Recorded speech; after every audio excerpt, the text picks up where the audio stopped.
Good morning, good afternoon, good evening, and good night. This is the Code of Conduct with the King podcast live, and I am back live for the third time. I got another very enjoyable, fun episode planned for y'all tonight, as I got two of Bills Mafia's best content creators joining me. I can't wait. Last week, I had fun too. I had my boys. We had the Buffalo Rumblings all-star cast of my man Anthony Marino, Bruce Nolan, my man Joe Miller. Tonight, I'm being joined by some all-stars from a different squad. My man Furrowh joining me from Cover One. Also got the co-founder of Built in Buffalo, my man DM3, 3M3 from BIB. You down with BIB? Nah, I ain't gonna do that. I ain't gonna do it. But it's about to go down. But before I bring them in, just got a little bit of stuff that I want to get off my chest, man. I am happy to be here. I hope everybody is ready for a show. We about to have some fun. My man David's in the building. What's going on, David? He says, steroids for the girls and the king, two of my favorites. How we feeling, boys? What about these pro days? You know what? We're going to talk a little bit about the pro days. We're going to talk about the draft just a little bit, not a ton. I feel like everybody's talking about the draft right now. Everybody's talking about pro days. So I kind of wanted to have a little bit of fun. I feel like Bills Mafia has been stressed lately. Bills Mafia has been very stressed lately. So we are going to try and have some fun with our imagination tonight and laugh a little bit. And Built in Buffalo's in the house, representing for your man DM3 from the BMB. I'm going to do that all night. I just hope he's prepared. I hope he's prepared because he's probably not going to like it. But before I bring my boys in, I want to get something off my chest real quick. I'm not going to do a long monologue tonight. It's probably going to be all of maybe 15 seconds. What's going on? My man Richard Rush is in the building. He is one of my favorite. He's in here every week. He's down with Fanatics every week. When we was doing Hump Day Hotline, he was in there. He was in there when Steros was on not Hump Day, but when Steros was on with Fanatics. And then I'm sure DM3 knows my man Rich. What's going on, man? We appreciate the support, man. You always holding it down. But like I said, let me get something off my chest real quick. I want to say I am very, very happy that the Buffalo Bills were able to find, and I'm happy that they're able to find a partner for the naming rights to the stadium. We finally got one. Okay. Highmark, Blue Cross Blue Shield. Yay. Right. Blue Cross Blue Shield is actually a big part of the Western New York community. So I can't be mad about that. Like, they've been as far back as I can remember. I think don't they have an arena in Rochester, if I believe, my man Joe Miller in the house, the real Chris Janke in the house. But I can't be mad at that. Get that money, Terry. Get that paper. Okay, Kim, get that paper. The thing is, I just don't want y'all to be offended when I call it the route for the rest of my life, because I am never, ever. I'm never gonna hit my man Steros up like, yo, Steros, you want to hit the high mark? Let's go to the high mark. I'm not trying to take this dude. It sounds like I'm asking him to a hotel, man. What's up, Steros? You trying to go to a hotel with the kid? That is not what I'm looking at. Go to the H. Is that what we do? Go to the H, dog. Nah, man. No, I don't care. I don't care what the name of the damn stadium is, honestly. Yeah, it's the Ralph. Build me a new one. That's what I want. Build me a new one. Really? Yeah. We're gonna circle around to that real quick. We're gonna come right back. I'm gonna bring my man Dave, the co-founder of one of the up and coming hottest networks coming up. That BNB. I said BNB, it's BIB, but it's DM3 with the BIB. What's up, man? Fellas, I told you I'm retired from rapping. I don't got the rapper voice. It's already like 3 times, and I think you wore it out already. Yeah, I got the corny middle-aged dude rap voice already. I don't know what happened. I used to real quick though on the name thing. What about Frank's Red Hot? It could be before. So here we go. So the Bills at Chiefs AFC Championship game at the Red Hot Stadium. Come on. I'm with it. Come on. I'm with it. No? I'm definitely, I was with that. Honestly, that was one of the ones that I thought made sense. But what do you think? Steros just kind of dropped a bomb on us, right? Well, not a bomb. It's something that we've been talking about for the last few years now. Actually, since the Pagulas have taken over ownership of the Bills, we've been kind of talking about new stadiums, if it should go downtown.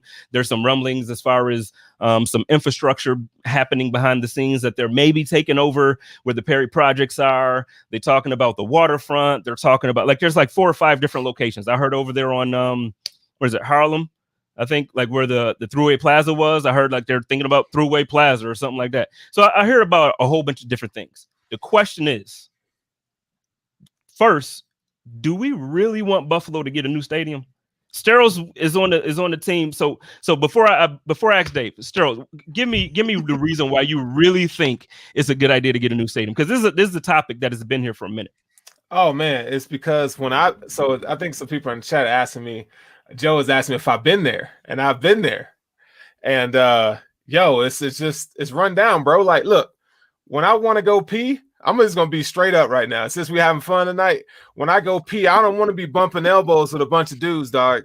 I need to be free, like, and it's like a horse trough in there, bro, in the bathroom, man. I can't do that. We need to go on and upgrade the amenities, man. And I would love a dome stadium, not gonna lie. Like, so I can come up there in December and just kick it and not freeze to death. You know what I'm saying? I'm gonna be honest with you. I don't give a damn if it's a dome or not. I'm not coming back to Buffalo in December. I don't care. I don't care. But wow. But Anthony's all in. Anthony's all in. My man Anthony Marino is all in on a dome life. We got Ryan Horton in here, says that he won it.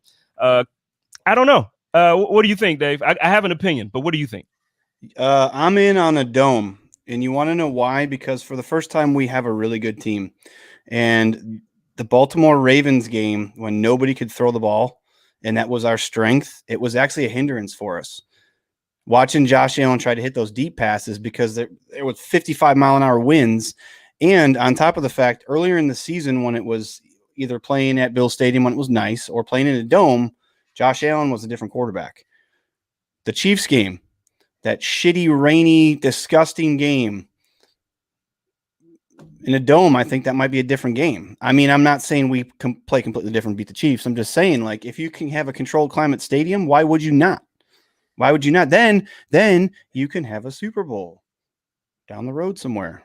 Because ain't no Super Bowl going to Buffalo. Well, I don't think that's. I don't think that's. They had him in Minnesota. They had him back in Minnesota in that dome. That weather's just as bad in Minnesota. And they ain't been back since. You think Minnesota still tried it? Okay.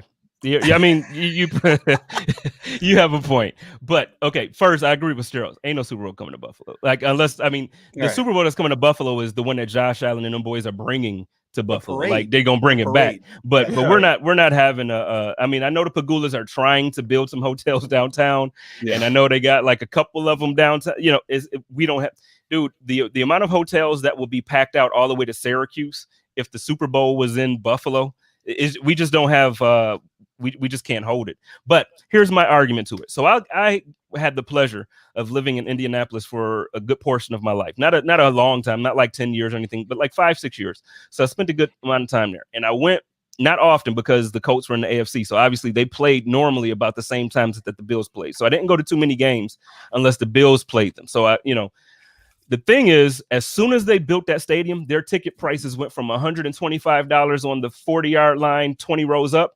to $185 for the highest seat in the freaking building. So you're used to Buffalo Bills fans being able to you can get into the route for what, $30? The end zone joints, you can get into the $75 for a really, really good game now that we're good. You're quiet. This radio. You can't be quiet. I mean, I don't live there, so I don't know. but you don't think if this team keeps projecting the way they are, they're not going to raise ticket prices anyways? I mean, not maybe to the astronomical amount that a new stadium would require to pay for all the bells and whistles. But I think in 3 years, if this team's competing for AFC championships every year, they're going to start raising their prices anyways. Well, no, you're right. But you know what I mean? Thing is, the prices, first of all, I guarantee you they will not be raised to the effect that they will raise these prices if they build a brand new stadium in downtown Buffalo. Like, that's the first thing. They got to pay for that. And then secondly, it becomes far more of a corporate thing. You're selling, at that point, when you get these new buildings like this, you're selling boxes, you're selling corporate sponsorship. Like, that's the goal. It's not, they care a whole lot less about each individual seat and a whole lot more about these corporate accounts. And I'm not saying that the Bills are, I know I don't want to go down that road with Bills Mafia, because there's a love-hate type deal going on with the Pagulas and their business practices. So we'll move on. But and the thing I do see a lot of Bills fans saying about the dome, I get it. Josh Allen in a dome is going to be money. It's going to be major every single time. He's going to throw for 486 yards, 12 touchdowns, 0 interceptions, and run for 2 touchdowns every week that it's a home game. I get it. I get it. But I thought the reason that we drafted him is because he had the arm that he could play in Buffalo and all the elements. So why even go and draft? I get it. He's a guy anyway, but why go and draft him with all that arm talent, with all this stuff to have the advantage over other quarterbacks when they come here just to build a dome? It's all about that Monet. Mm-hmm.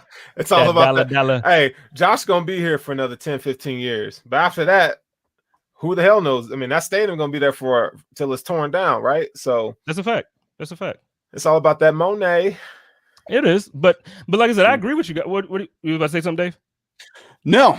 I mean, I just think, to your point about how Brandon Beane came out and said we got a guy that likes to play in weather. Well, you know what? I'm sure he'd rather not play in weather if he had the choice. You know what I'm saying? Like, yes, we have a quarterback that can throw it a country mile, but if he'd rather have a controlled environment, why wouldn't you?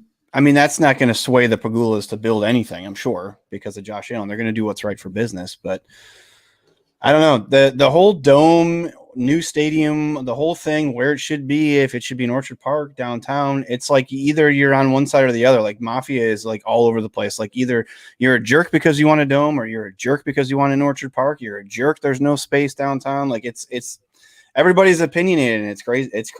It's crazy. So they have some work to do. Being opinionated is fine. Like that's one thing. The part that gets me, and I kind of alluded to this in my mini monologue there at the beginning, Bills Mafia has been stressed lately. Like I've been seeing a whole bunch of anger. We've been fighting. We've been going at each other's necks. We've been mad at each other. So I mean, I don't want to argue. So if we're arguing about the stadium, let's move on to this next topic. Let's move on to this fun topic. Well, hold on, because I agree with you, and your monologue was spot on. And what you've been tweeting out the past couple of days, me and you are like, we're here, like, okay. And I don't want to take your show off the rails, but the whole thing that was going on Twitter about all the fan polls and stuff like that, people just need to get over it. Just get over it. It was for fun. Just move on. Just move on. We're all here because we love the Bills. Let's just try to get along. Like let's just all try to get along. You know what I'm saying? ELE. Everybody love everybody. Right. Everybody love everybody. So, but we go. I agree with you. We're in agreement there. And I'm sure Steros and I'm sure the other content creators and just all the other Bills fans that are in the chat feel the same way. We just want peace. We want to love each other again. So let's move on. Exactly. Let's move it on. So let's do this. First topic. I want to do something fun. And this is because Buffalo, for the last however many years, we can basically say prior to Brandon Beane and Sean McDermott coming to Buffalo, for the last 17 to 20 years, the Buffalo Bills have been basically a mediocre team, middle of the road team. We've fallen in love with players because the teams weren't good enough to like they weren't good enough to win. So we have a huge attachment to players, and we become emotionally attached to these guys, and we hate to see them leave. So what I want to do tonight is, hypothetically, if you were the GM for a day and in their prime, magically, we could pick up one player over the last decade prior to Sean McDermott and Brandon Beane's arrival to Buffalo, what one player would you bring to make some type of change to this roster? And why would that player make the change that you think they'll make? We'll start off with my man Steros, because I feel like when I sent the text to him earlier, he was like, oh yeah, this is gonna be fun. So go ahead. So where we at with it, man? Oh man. All right, you know what? I'm gonna go a little Richie Incognito, man. I think Richie. Yeah, I think Richie. I mean, he's a damn good guard, man. He's nasty. He's twice the guard that John Feliciano is. Like, you know, what's funny is Bills fans, people are all like, well, he's the enforcer. Like, yo, Richie Incognito was like, he gave 0 Fs. Okay, they don't care. That man don't care, and he's nasty, and his technique is out of this world. I mean, he's older and he's still killing it. Like Richie Incognito is that dude, man. So yeah, no, you're right. Richie, he was a bulldozer. That's the way I like to call it. You know, yeah. What do you think, Dave? Where we at with it? Because I kind of was struggling with this because I wanted LaShawn McCoy, but you said before McDermott got here. because he was here towards the end. So if I could have had 2016 LaShawn McCoy, that would be a difference maker. But I'm going to go with Mario Williams, 2012 to 2014 Mario Williams, opposite of Jerry Hughes. We need I took this as what we need right now to put us over the top. We need an edge rusher, right? Him opposite of Jerry Hughes right now with the rest of this defense in his prime. I feel like this defense will be damn near unstoppable. 38 sacks in 3 seasons. I mean, that's impressive. And that was the only that's the only 2 years that Jerry Hughes hit double-digit sacks in his career was when Joe brings him up often. Yeah, he brings up Mario often. He was a big fan. A lot of people don't talk about how the demise of him wasn't because of him. It was because of Rex Ryan and the defense that Rex was trying to play. And I think I thought he had a really good career in the short time he was with the Bills. I think right now, if he played in his prime opposite of Jerry Hughes, this defense would eat. Honestly, he did. I had recency bias when we talked about it one time, and Joe was like, "Are you serious, Spence?" Like he hit me with that. Like, "Are you serious?" Because I was like, "No, man, I don't want it." But then I went back and looked at his stats, and I went back and watched some of the games and some of the clips and all that stuff. And you're right. It was the last season. It was the way he left. It was the way the situation ended that just kind of left a bad taste in my mouth. So now when I think about, anybody, really most of that line, besides the captain that was there, besides the big man himself, everybody else, I'm like, man, forget them dudes. However, my pick is Mr. Big Stuff himself, Mr. Marcel Darius. So before I tell why, we're going to circle back around. I want to, so Steros gave his, Dave gave his. I want to talk about it for a second. Let's analyze why, so Steros, who do we go with again? I'm sorry. I got Richie, real quick. Richie and Cognito. Richie. Okay. Yeah. So Dave, what do you think about, like, with this roster? I know Richie just re-signed back with Las Vegas, but what do you think about Richie possibly being on this roster? Like, if you saw somebody of his caliber like him, do you think it will make a difference in the running game? Do you think it's just like, or do you think we're set with our offensive line? Because when he said Richie, I'm thinking Richie because I like Richie. But I'm actually curious to see what our offensive line looks like healthy. We haven't been healthy with this combination yet. I'd put Richie at left guard over Cody Ford all day. Now, he played good. He was injured last year, but the year before he played decent. Richie would improve our run game tremendously to the left side. Richie is a really good pulling left guard. That's just my opinion. Say what you want about all the other stuff that Richie's been through in his career and his downfall and his coming back and all that stuff. I am not sold on Cody Ford. Again, we don't know if Cody Ford's a left guard because he played left guard sparingly last year because he got injured. We moved him from right tackle to right guard to right tackle to right guard, and then last year to left guard. So I think it would be an improvement over Cody Ford. If we're taking him in his prime, absolutely. I would take Richie in a second. But see, I guess okay, so I take up for Cody a lot because I think he is a guard. I think he's a very good guard. I think the problem is, and I don't want to say it's a problem. I think we were just injured last year. We had issues as far as being able to be able to stick him in one place and let him really figure it out. I'm sold on him. I wasn't sold on him at right tackle, and I think Sterling can tell you from last summer that I definitely wasn't sold on him at right tackle. But right guard or left guard, actually, him over there with my man Dion, I like the way that looks. I really, really like the way that looks. So Steros, with that same question, I know it's your guy. You brought him up. So you saying bring him back? Are you saying you want to bring him back and you're putting him on top, like over our guy Cody, or are you talking about moving him possibly to the other side now where we got Feliciano back? Yeah, either one. Either one.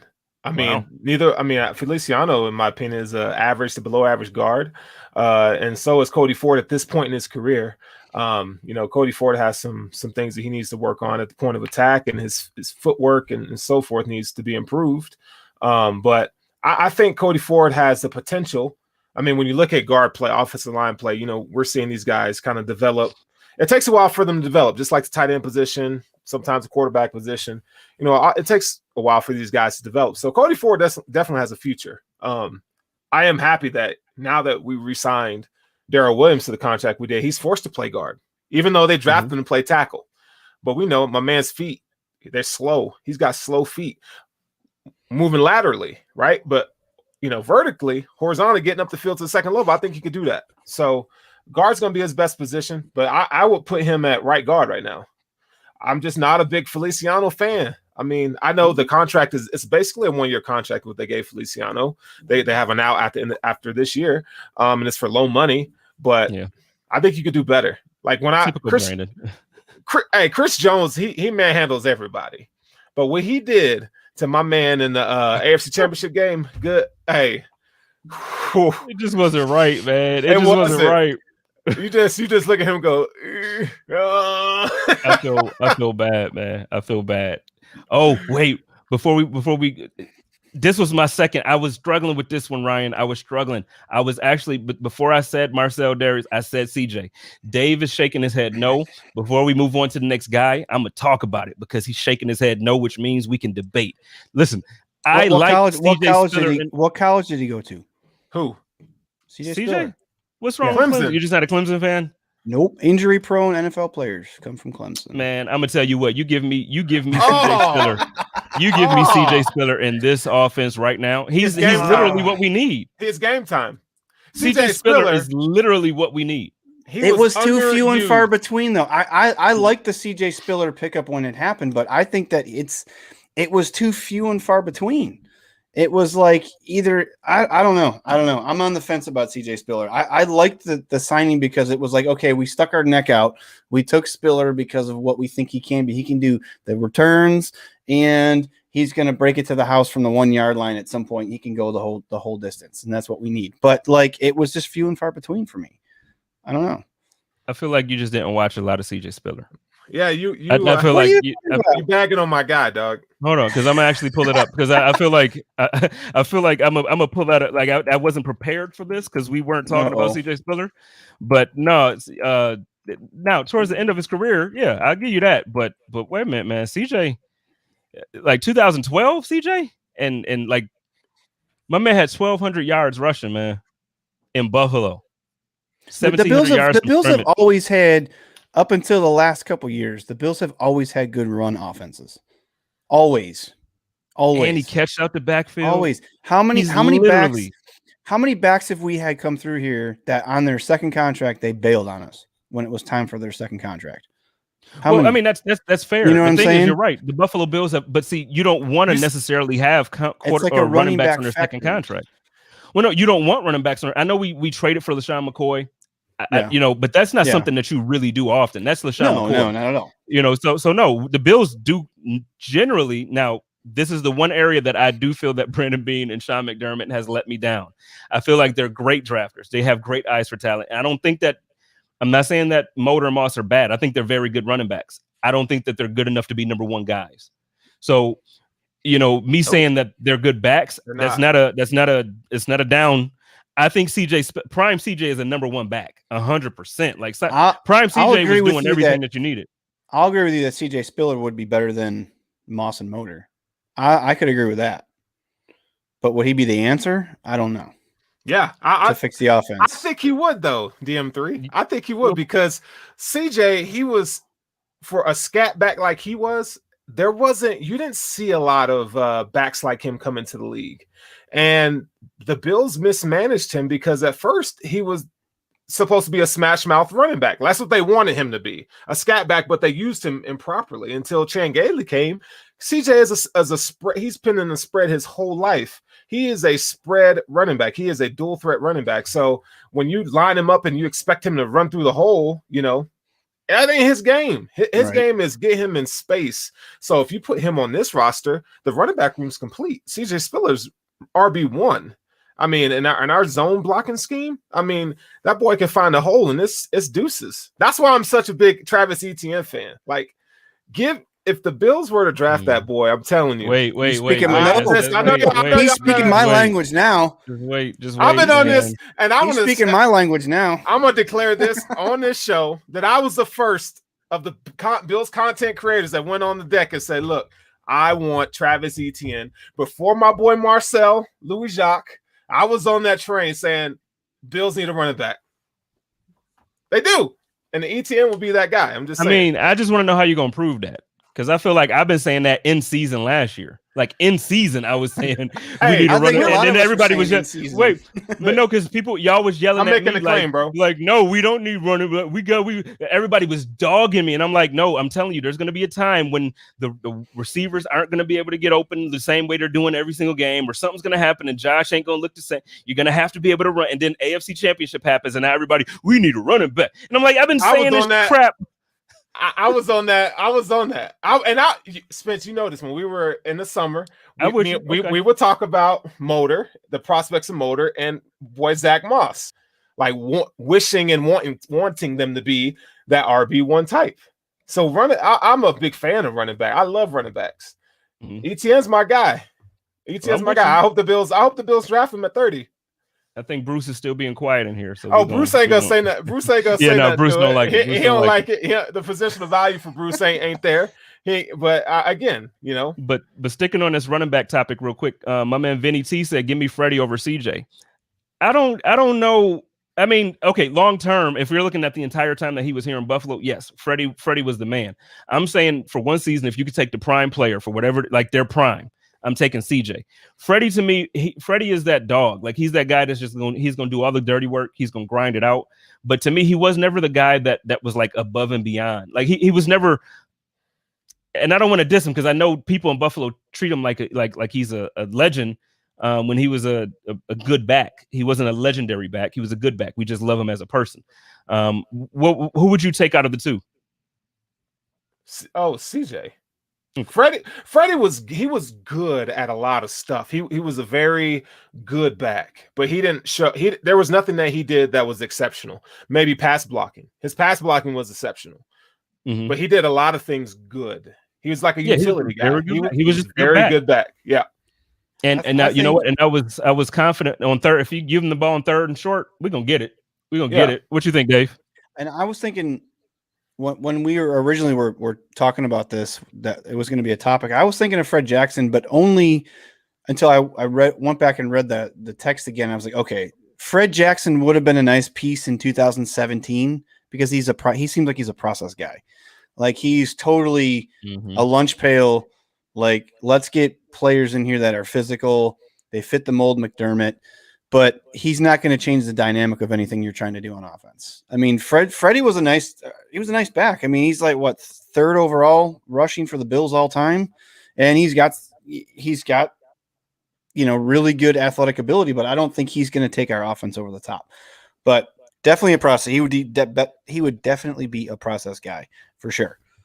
For sure. I think that's what everybody loved about Freddie. Like he was like a workhorse. Like he could do whatever you want him to do. He may not do it great, but he would attempt to do it, and he would do it somewhat serviceable, if that makes sense. So in the comments, they're all like, it's another debate going on separately. So now the debate, they threw Marshawn Lynch in there, and they're saying Marshawn Lynch should be the back taken out of the three. And my man Josh, I don't know if this is just like he's doing it because, or if it's his name, if it is, respect either way, because I gets down with the name for my homie. But he says, who's closer to the Hall of Fame? CJ Spiller, Freddie Jackson, or Marshawn Lynch? Now, of course, it's Marshawn Lynch. He's won a Super Bowl. He's had a longer and better career than all of them.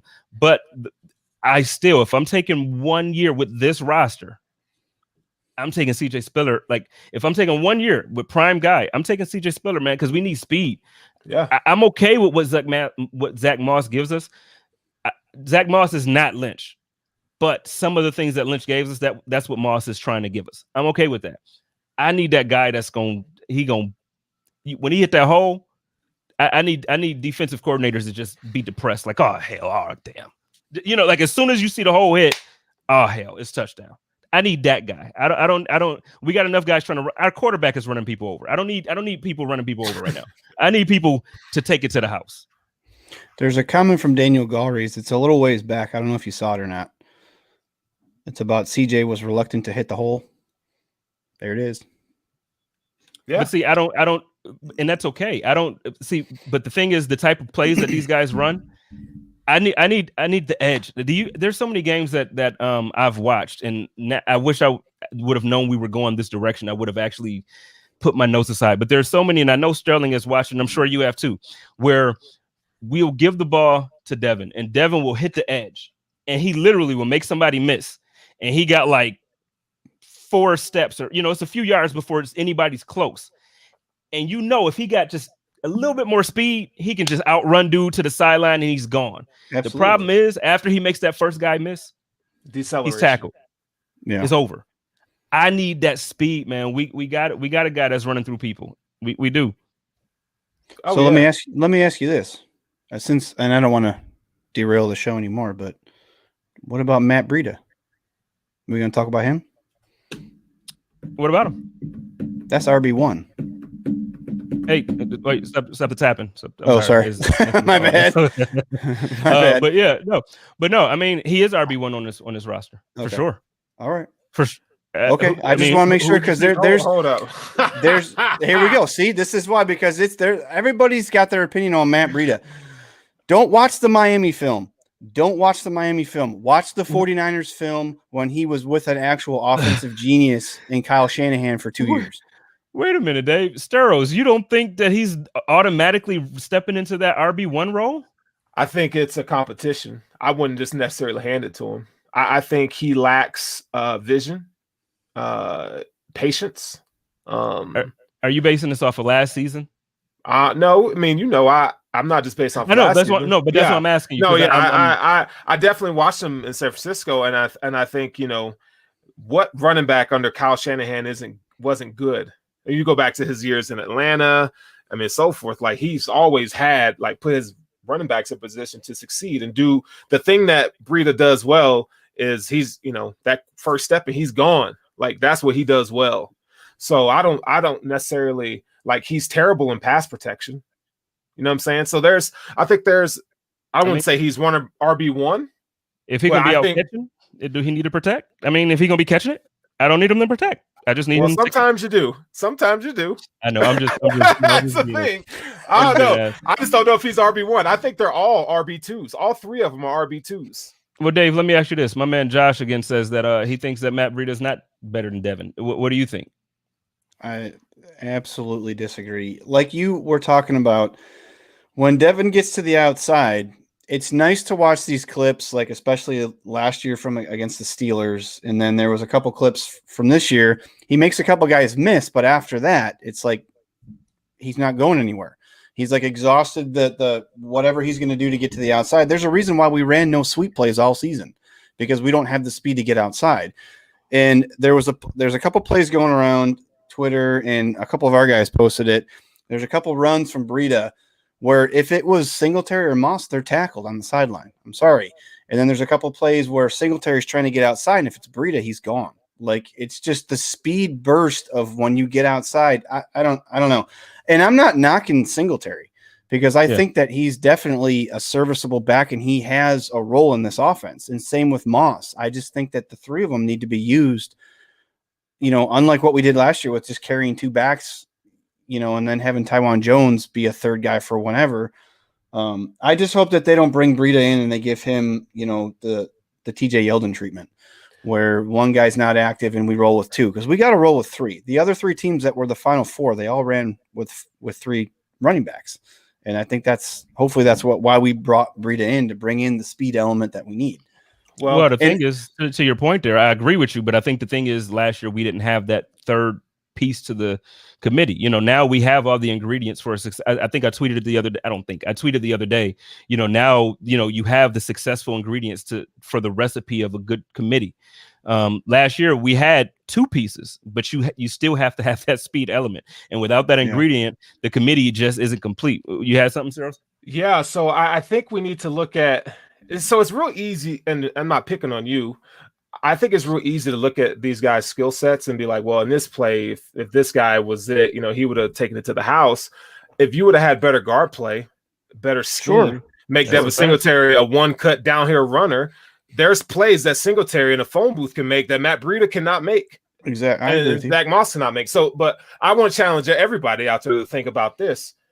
Like you mentioned, one of them guys is sitting on game day. One of them sitting. And if you ask me, if one of them is expendable, it's Devin Singletary, just because he has more value than Zach Moss, injury-riddled season. So, I mean, you got 4 running backs. You got Tywan Jones, and you got our two guys, Singletary, Moss, and now Breida. What are you gonna do with all that? And I'm not counting Christian Wade. Well, I don't think you should count Taiwan Jones as a running back either. I know he's technically listed on the depth chart as a running back. He's not a running back. He's a special teams player. Like that's it. Right. But on game day, he's listed. I'm just saying he's listed as a running back. So how are you going to carry 4 running backs on game day or what? Unless you're trying to get the 14th touchdown by a different receiver and he drops the ball in the end zone. True. I'm not going to get it. But I think, honestly, I think the Breida move to me, and sort of to kind of piggyback off what Sturls was saying, I think we're going to carry 3 running backs that are going to be active that aren't named Taiwan Jones, because I think that we need to evolve to that. And I think that Dable, I think that's the last thing that we need. Do we like Josh passing for 400 yards every game? Yes, but there's going to be times, we've all talked about it since last year, there's going to be times when we need to run the ball. There's going to be times when we have to establish the run. And they can't have just watched all these other teams be successful with the 3-headed monster and just go with 2. Just go with 2. And our guy Justice on our show Saturday said that Moss and Singletary are redundant. You're getting a little bit different things with each of them, but then you kind of already know what you're getting with each of them. Where you bring in a speed back, you got different things you can do with the playbook. That's just my. Well, the thing is too, I also want to caution the Bills fans that are in this room with us now.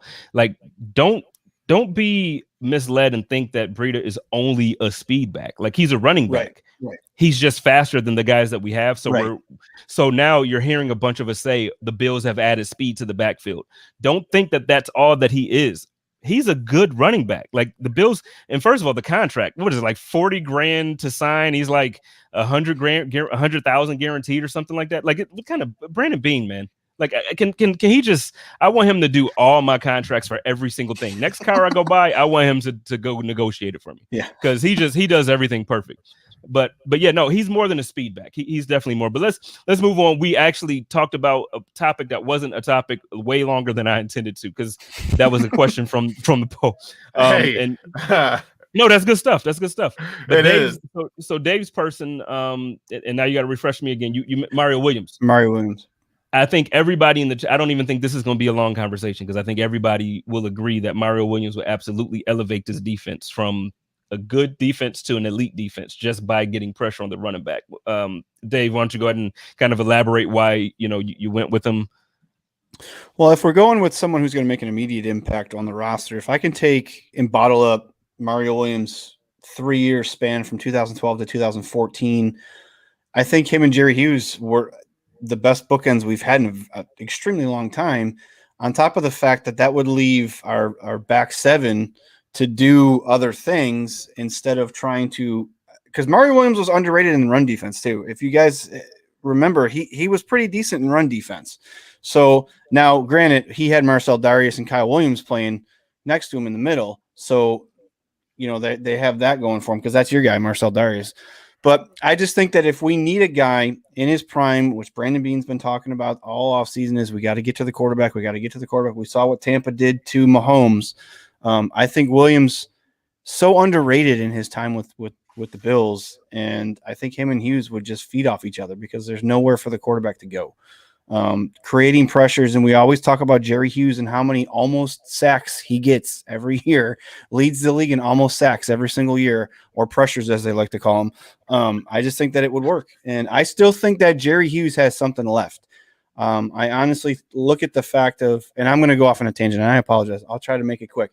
But if you look at like what Indianapolis did with Justin Houston, they put him on more of a limited snap count. If you do that with Jerry Hughes, he can play a couple more years and play at a high level, because that dude's motor is insane, and he's still got something to prove, I think. And the contract everybody wants to talk about, but the dude, if he has someone opposite of him like Mario Williams, he's gonna get home, because there's nowhere for the quarterback to go. And then you got Ed Oliver in the middle too. So I think it makes everybody else up front a little bit better. Well, to your point, and I don't have this, and I know Sal during the season, he tweets it every single week after the game, maybe a day or two later. But I was trying to pull up like the snap counts. I think even now the Buffalo Bills are already starting to do that, where they're pretty much rotating that whole defensive line all game. So I think they're extending his career already. They've started a couple years ago. So to your point, I think that you get another guy to go on the other side with Jerry, or if AJ Epinesa, if he developed a little bit and he's growing into this role now, and if he's the guy to really do it, I think Jerry's going to show us something. But I agree with you. I'm not to the point where I want to say, because I love Jerry, so I'm not to the point where I'm like, yo, time to move on from Jerry. But we need more than 5 sacks, man. Like I was embarrassed the other day when I went on it. Like, so when we made that signing, the guy from Carolina, I went and I looked up the stats. Yeah, I went and looked up his stats, and I'm like, okay, 5.5 sacks, that's gonna be good. Just add to our. And I went and I'm looking at the stats, and I'm like, wait a minute, he would have led the Bills in sacks if he was on our team. Yep, 5.5 sacks, bro. Like that's not. And I'm not. First of all, I'm honest. I'm not an athlete. Okay, so I am not critiquing these guys as if they're doing something in a bad way that I can do better. What I'm saying is, you're getting paid a very good amount of millions of dollars to do this. And you get less than 5. You get, come on, bro. Like that, like that was the most expensive, underperforming defensive. I think Joe says it's probably once a week. The most expensive, underperforming defensive line in the league last year. Like we spent so much. We got rid of Shaq Lawson. And now I'm not a fan of Shaq Lawson. I'm not a fan of Jordan Phillips. I thought they were overrated. I said that all last summer. And even this year, when some people were like, see, we missed them. Go look at their stats in Miami. Go look at their stats in Arizona. We didn't miss them. Those guys benefited from the system that they were in, and they were playing next to some players that allowed them to get free. Like 2 or 3 of Lawson sacks were like literally he just walked into the quarterback. They like nobody blocked him. No, you don't get points from me for walking into sacks. But anyway, let me move on. I done forgot my doggone point. The point is, yeah, the snap count. They're extending his career. So yeah, I could absolutely see that. But to your same point, that's why I picked Marcel Darius. Yeah. Because when you look at Marcel Darius' stats, and this is what I was looking at, prime Marcel, and he started off, he had 5.5 sacks as a defensive tackle his freaking rookie year. Mm-hmm. His rookie year. 2014, he had 10 sacks, dude, as a defensive tackle on the same defensive line with Marcel Darius, Mario Williams. Like, y'all remember the year? Yes. Didn't we have something dumb like 58 sacks? Jeez. Let me tell you. I think Kyle had 10 that year too, didn't he? Or he was damn near close to it. Double digits. Kyle freaking Williams was a catalyst to that defensive line. Kyle Williams is the one that showed Marcel Darius the ropes. Now, how to do that thing. Marcel Darius' initial quickness, first step, was incredible for a big man. Incredible. And the problem with this Bills defense right now is on defensive line wise, it's predicated off of winning 1v1s. And if you can't win 1v1s, you're not going to be successful. They can't win 1v1s. He had 10.5 that 2013 season. Yeah. So it was the year before. Marcel was nasty, bro. Marcel was nasty, man. He was nasty. So I would him and Kyle were nasty together. Everybody wants to rag on Marcel, but you know what? It's not his fault he got paid. I mean, did he get a little lazy? I don't know. No, that's his fault. No, that's his fault. You get paid. You still got to perform. You're still getting a check, man. Like if I get a raise at work, am I supposed to just say, okay, well, no, I'm working at the bank. No. I don't care. No. But everybody wants to talk about the Doug Whaley contract and Marcel Darius, and he killed our salary cap and blah, blah, blah, blah, blah. Don't get me started on Doug Whaley because I. You don't think that's an accurate statement? What do you mean? That Doug Whaley ruined our cap situation and that Marcel Darius quit on the got paid. But no, I'm talking about other takes on Doug Whaley. Like, I'm a Doug Whaley fan. I'm personally a Doug Whaley fan. I think that he gets a lot of negative energy that is unfair, is unjust. I think really, for the most part, if you really want to be fair, and if Bills fans take a step back and we're honest about this, Doug Whaley has absolutely put talented teams on the field. We were competitive every single year. The position that he missed at is the most important position in football. Yep. You don't find a quarterback, you're not going to win. And it's as simple as that. You can have, again, we just talked about a defense that had 58 sacks in a year. You can get to the quarterback at an alarm. Like you can break every record in the NFL. But if you do not have a quarterback that can give you at least at that year, if we could have had freaking EJ, who was it? I don't even know who it was. It EJ then? I don't even know. Yeah, Whatever. EJ. We could have had EJ. Kyle Orton. Like, dude, if EJ could have, if he could have just gave us the minimum, You know what I mean? Like, and don't talk about a Josh Allen on that type of team. You give Josh Allen a defense like that, and our defense is good. I think we can get back to that. I think last year we kind of missed some things. I think we got the pieces. We saw them play well. I think last year something. I don't know what it was. I don't know what we were missing. It could have been Star. I don't think it's just Star, but we're missing something. What do you think about that? Because I really think we can get back there. Yeah, I'll start with Star. We're missing Mario Williams playing with Jerry Hughes. We need to get to the quarterback because everybody wants to talk about Matt Milano and how great he is in coverage, but we saw when he's not healthy, we don't have other guys that can cover. And other teams figured out that, hey, we got tight ends that can just get over the middle and just eat these guys up. Oh yeah, and by the way, the Bills can't stop the run. So I mean, there's other things. It's not just Star, and everybody's talking about Star comes back. Well, it's not just Star. Star hasn't played football in a year. We have to hope Star's in shape when he comes back. And it's more than that. In 4 years, Sean McDermott hasn't put a defense out that's gotten to the quarterback continuously. And I think that imagine how good the back seven would be. We talk about Poyer, Hyde, Trey. Imagine how good those guys would be if we got some pressure on the quarterback. Those guys would be all pros, all of them, because they would just have to cover for 3, 4, 5 seconds, letting quarterbacks run around back there, and someone's going to get open. Someone's going to get open. No, you're right. You're right. So, well, let's do this because I feel like if we don't move on to the last topic, I feel like we gonna kind of run it through. So, but before I do move on though, because we had a quick moment there and we talked about Doug Whaley, and I do because I'm gonna find it real quick. Here we go. Lone Wolf said Whaley was good at finding free agent players, not so good at drafting. 2017 draft. I object. I object just in general. I think it was all Whaley. I think Doug Whaley had a tremendous eye for talent. I can't say that he was great. You don't agree, Rose? You don't think he had a good eye for talent? I think he had a good eye for roster construction in terms of value, free agents, and so forth. He could attract free agents. His drafting sucked.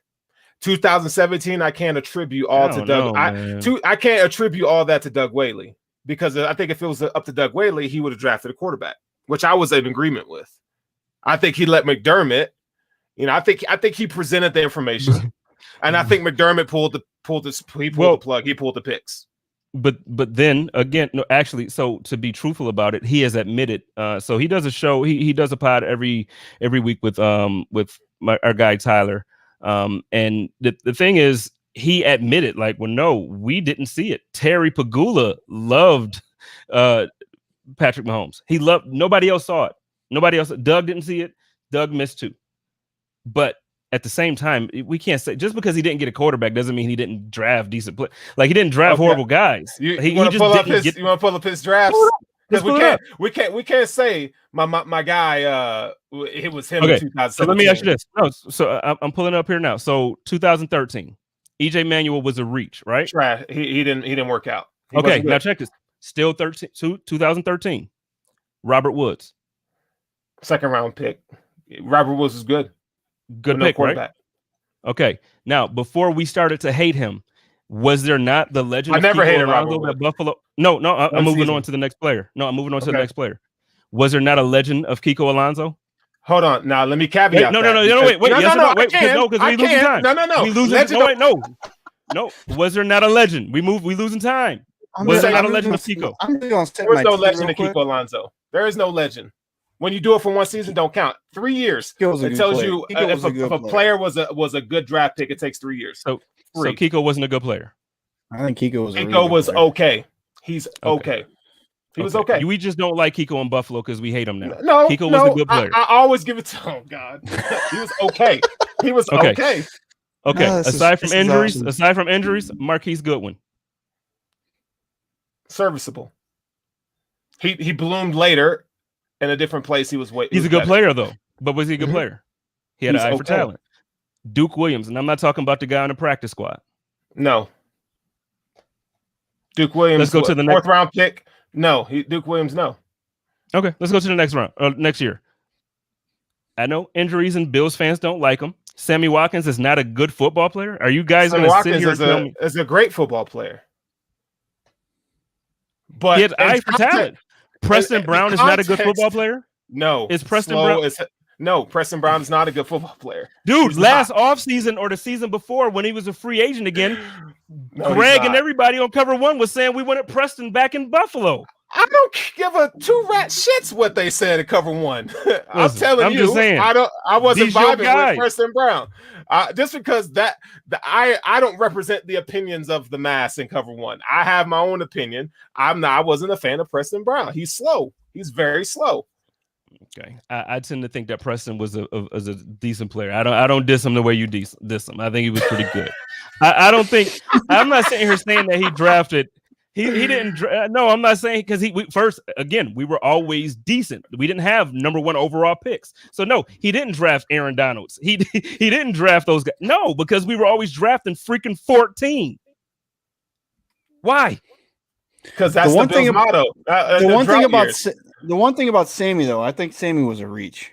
I think we did Absolutely. Too much. You know what I'm saying? But I mean, I know what he was trying to do. He was trying to make up for the quarterback by getting him a receiver. That's what he was trying to do.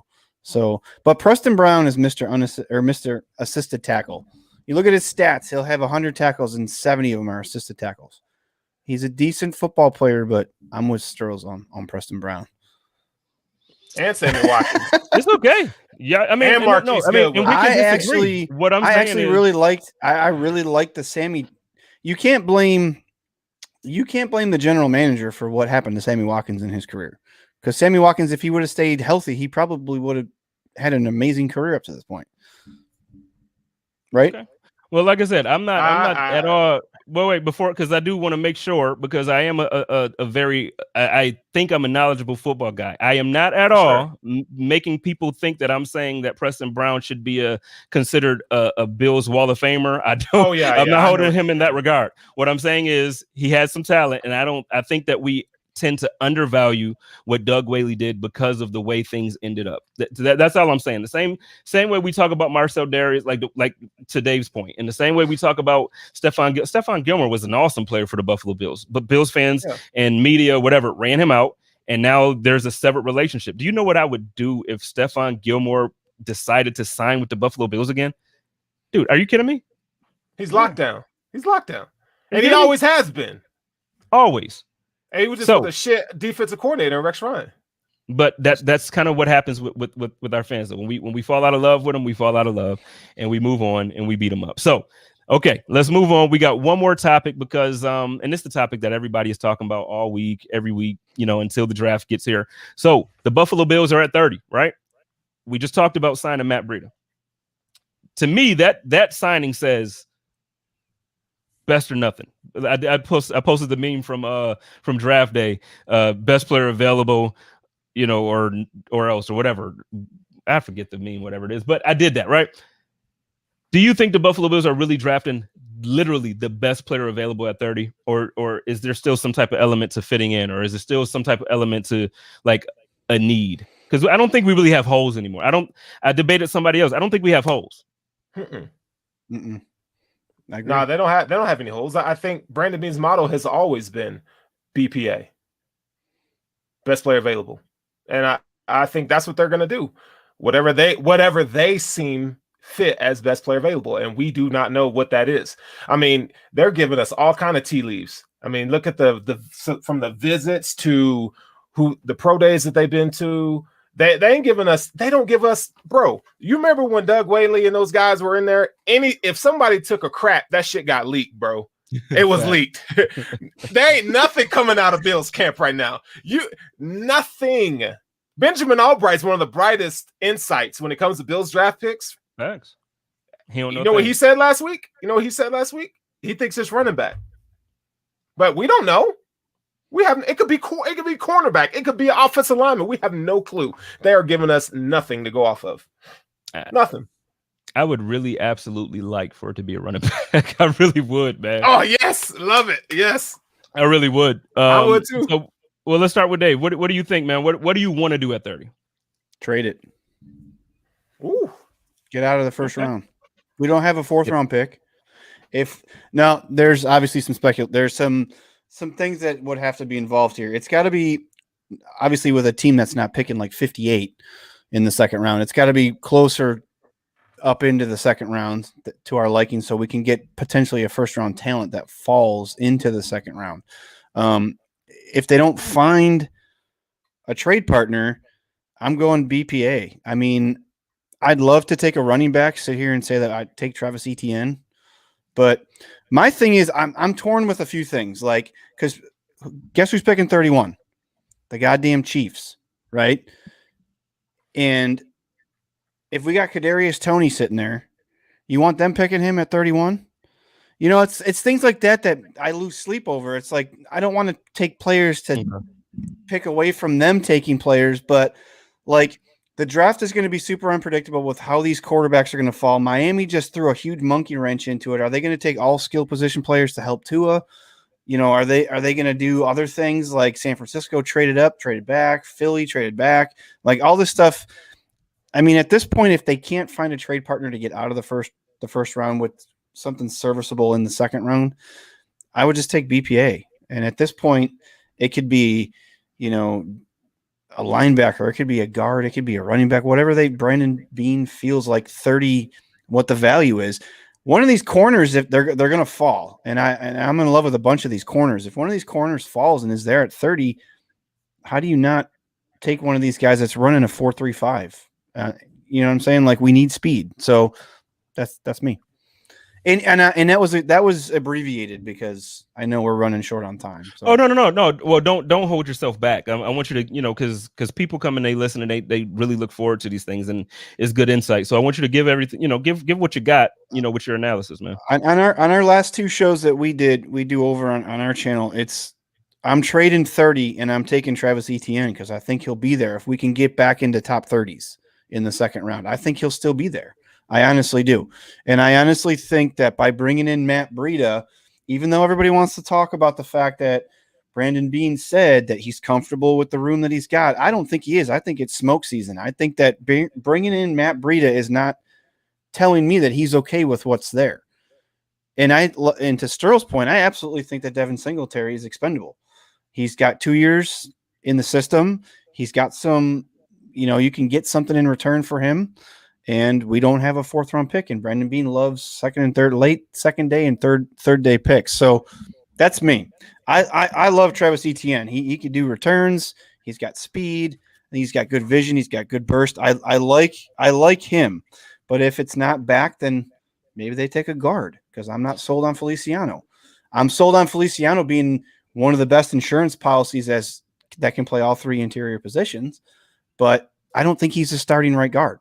And I got shit for this all during our show on social media. Oh, why don't you love Mongo? It's not that I don't love Mongo. I want better. We are not at the point where it's just okay now. Like, we have lunch pail guys, and I'm not okay with just having lunch pail guys that will fight for Josh. That's cool. I want guys that will protect Josh from getting injured. That's what I want. I want guys like Darrell Williams and Deion Dawkins who are going to be stalwarts on this offensive line. So we can go line, and I'd be okay with that. If they took a guard, I'd be okay with that. So you say you would be okay with guard, you'd be okay with cornerback. It sounds like you're not really on the running back train, or because I can't quite tell where you are. You sounds like you are in a way. If we're picking at 30 and we can't find a trade partner, I want a corner. And I want to put Levi Wallace and Dane Jackson in competition mode because, like my guy A. Rich says, I feel like Levi Wallace should be our floor. If we can't do better than Levi Wallace, but we try, then that's fine. We have Levi Wallace and we got Dane Jackson. We got a project in Dane Jackson because I love Dane Jackson. I think he's going to be something. But that shouldn't be okay. And I know we have no money, and that's okay now. And I love Wyatt Davis. Wyatt Davis is that right guard. Plug him in right now. Put him in there right now. Okay. I mean, I got a list, but I'm not going to be here. I'm not trying to go all day. No, you good. What I tried to do was like break down 30 players that aren't quarterback because we don't need that, right? And I don't think that they're going to take a safety in the first round. I really don't.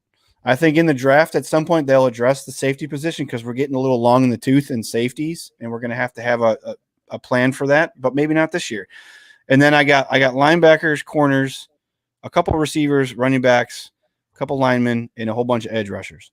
Because I feel like, because your point about trading back and getting more picks, he loves 4th rounds, 5th round, those middle round picks.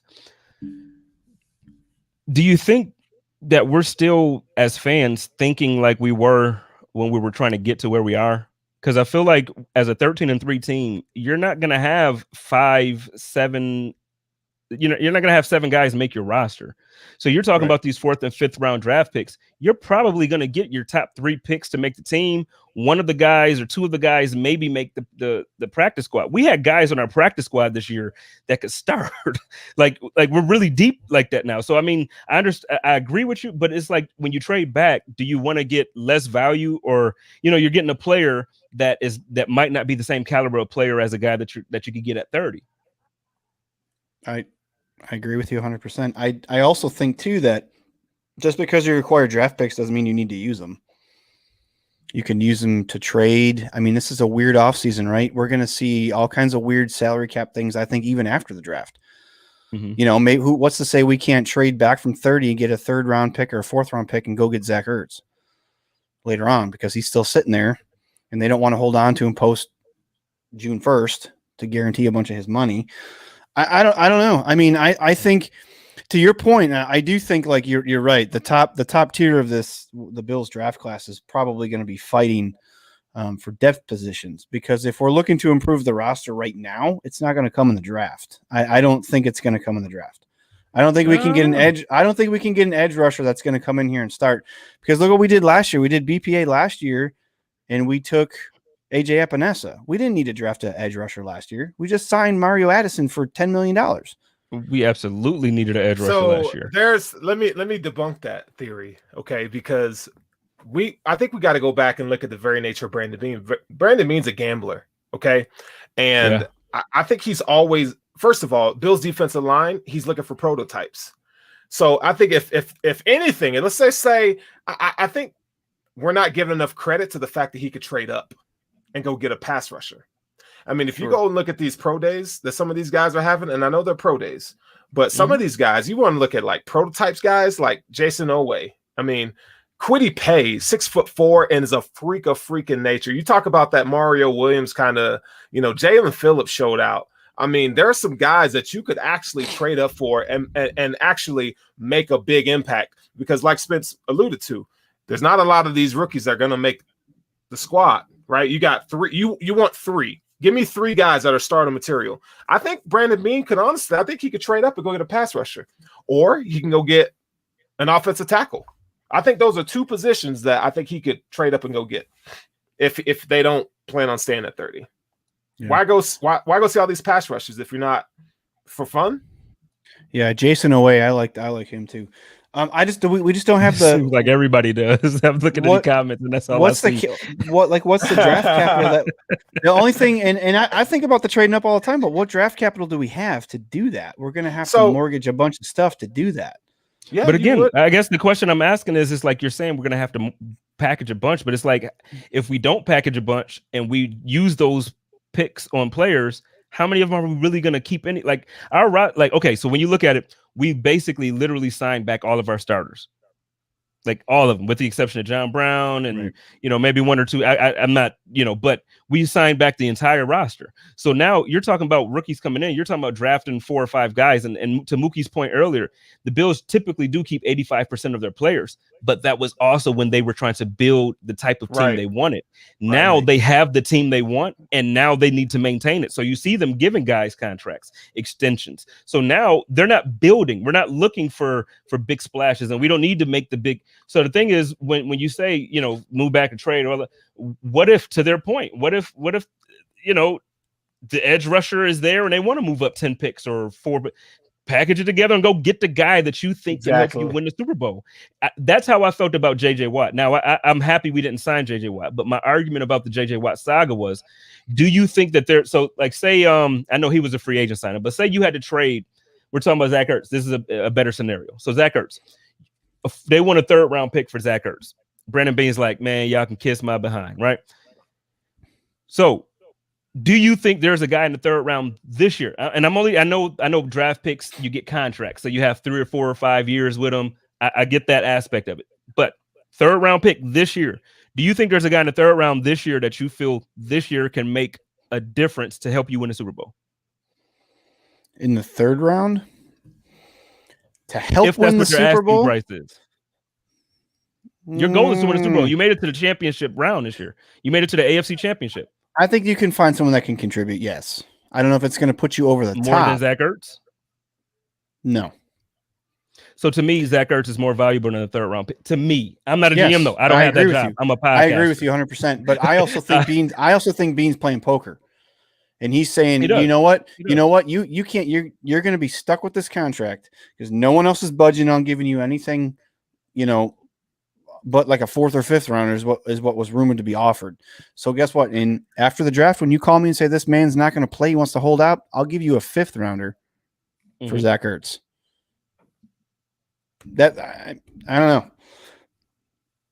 I don't know if I agreed with you or disagree. I don't know if I agreed with you or disagreed with you on that. Well, I don't even think I really made like an actual point, really, is what I'm saying. Because it's like I agree that Brandon Beane is a phenomenal eye of talent. The drafts that we've seen with these guys at the helm have been great. I have loved everything that they've done with the exception of a few. It's been great. So do I mind him having extra picks? No. Draft, man, do this. Do it. But at the same time, I won a Super Bowl next year. Like, we was at the AFC Championship this year, and it was a hard pill to swallow. It was a hard pill to swallow. So, like, I'm talking about now, okay, we made it there. How do we get past that?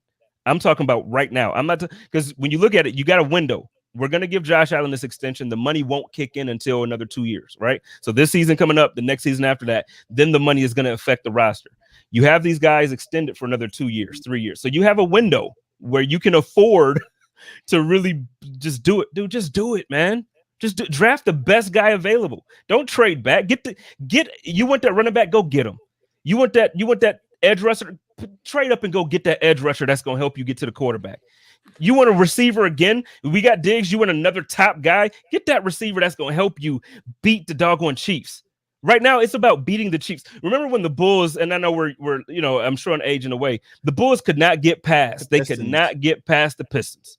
Yep. So the whole offseason, it was about we're going to get weight. We're going to lift to get past the Pistons. We're going to get Dennis Rodman now. We're going to go trade for them. It's about beating the team in front of you. So trading back to me is not beating the Chiefs. To me, beating the Chiefs, go get me that weapon. I know, Bruce, I'm sorry. Go get me that weapon at 30. If not, let me trade up and go get that edge rusher. The weapon. Get me that second cornerback. If I'm trying to win now, man, get me what I need to get to win. I'm sorry, and I'm done. Sterls, go ahead and say your piece, and then let everybody know where they can find you. And then DM3 from the BIB do the same thing. We're going to get on out of here, man. We went over, so I'm going to get on out of here. But I'm just saying, that's how I feel about it. That's really I want to win. I'm so tired of dude, it's been so long. It's been so long. And last year we got so close. And I'm just like, let's just fuck. I almost cussed. Let's just do it, man. Let's just God, let's just do it. Go ahead, Sterls. My bad. Hey, I'm not gonna say nothing much. You covered it. So I'm Sterls for the girls, representing cover one. That's where y'all can find me. Y'all know I ain't saying shit after that. Hey, but our show is so Tuesday night. I'm sorry, man. Live, and then hey, it's okay. It's his show. It's his show. Drop the mic. We're just here. We're just here. I'm carrying the coach. Just watching. I felt that though. I felt that one. I really did. Like, that's real. That's real for me. It is. You want another drink? You want to bring you a drink? You look parched. I can bring you a drink. Yeah, I need some water. It's sweating. Epic rant right there. That was an epic rant. But yeah, Sterls for the girls. You can find me on cover one. Our show comes out tomorrow night live, and then we have our podcast, which I'm running the pod on Friday. So you can, if you want to hear me exclusively or whatever, that's where you can find me. All right, my man Dave. I just want to say I do agree with you, and I not draft related, but I do think that something's coming as far as trade wise, because, and I don't want to talk about it too much, but I think what Brandon Beane said at his end of the season presser, we got to get better in this, and this, and we haven't yet. We re-signed all our guys, and that's great, but We haven't got better at getting better at the quarterback. Jacob Hollister is not going to make a difference at tight end, blah, blah, blah. So I'm just going to say that. Anyways, Built in Buffalo, you can find us. We have our own channel on YouTube. We're on Facebook. We're on Instagram. We're on Twitter.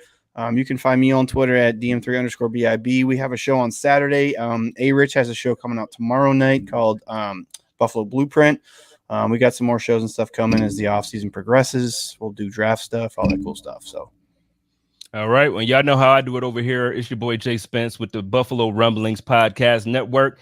Y'all can catch me actually, this will be out tomorrow. So every Tuesday, the podcast version of this will be out. Every Monday night, we're going to be here live.